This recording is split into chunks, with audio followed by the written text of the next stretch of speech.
Are we living in the biggest financial bubble in history? Stocks are near all-time highs. Real estate's near all-time highs. Precious metals are near all-time highs.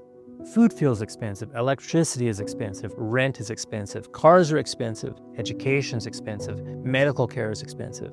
Feels like everything is expensive. So the question is, are we living in an everything bubble? Or has the US dollar quietly lost so much value that everything just looks expensive? When I was in college, I made $7 an hour. My son today makes $30 an hour. That sounds like huge progress, but our lifestyles, mine then and his now, aren't dramatically different. Because what matters isn't the number of dollars you earn. What matters is what those dollars can buy. Let's talk about bubbles. Think back to egg prices during COVID. Do you remember how expensive eggs were? Prices skyrocketed, and everyone kept asking the same question. Can egg prices really stay this high?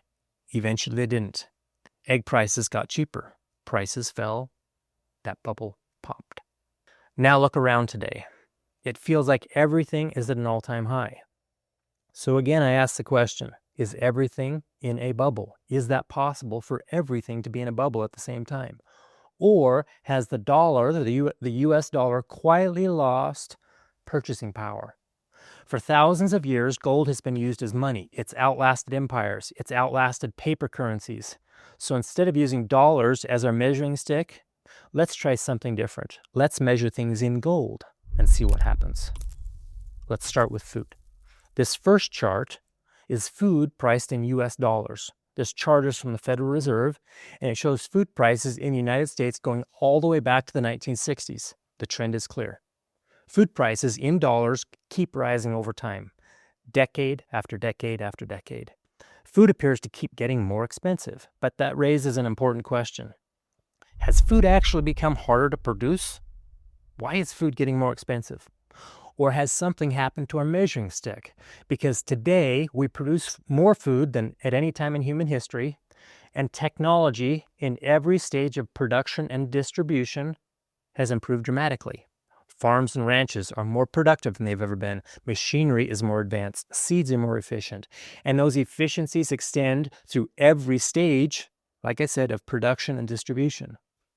In a stable currency environment, improvements in efficiency should actually make food cheaper over time, but they haven't.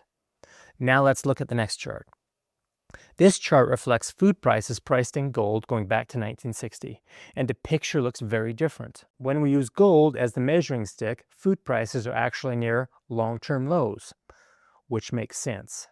We produce far more food today than we did decades ago. The technology has improved. Production has become more efficient. When productivity increases, real prices should fall. So when food is measured in gold, which has historically preserved purchasing power, food actually looks very inexpensive. But once again, when food is measured in dollars, prices appear to rise. That difference tells us something very important. It suggests the issue may not be in the price of food, it may be in the value of the dollar we are using to measure it. Now let's look at electricity. This first chart, once again, is electricity priced in US dollars. This also comes from the Federal Reserve. This chart shows electricity prices in the United States since the late 1990s. And again, we see the same pattern. Prices trend upward over time. Electricity appears to be getting more expensive. But electricity production has also become dramatically more efficient. Power plants are more productive, energy infrastructure has improved, transmission systems are more advanced, technology continues to increase output and efficiency. Now let's measure electricity in gold, the second chart. When electricity is priced in gold, the story changes. Electricity is actually very inexpensive in real terms. Technology improves, production becomes more efficient, systems scale, real costs fall. But when those costs are measured in dollars, prices appear to rise. That's not just an energy story. It's a currency story. Finally, let's look at wages. The first chart once again, these are wages priced in US dollars, and this chart shows average hourly earnings in the United States. Wages clearly rise over time. Workers earn more dollars per hour today than they did years ago, but many households still feel like they're falling behind. That feeling comes from purchasing power loss.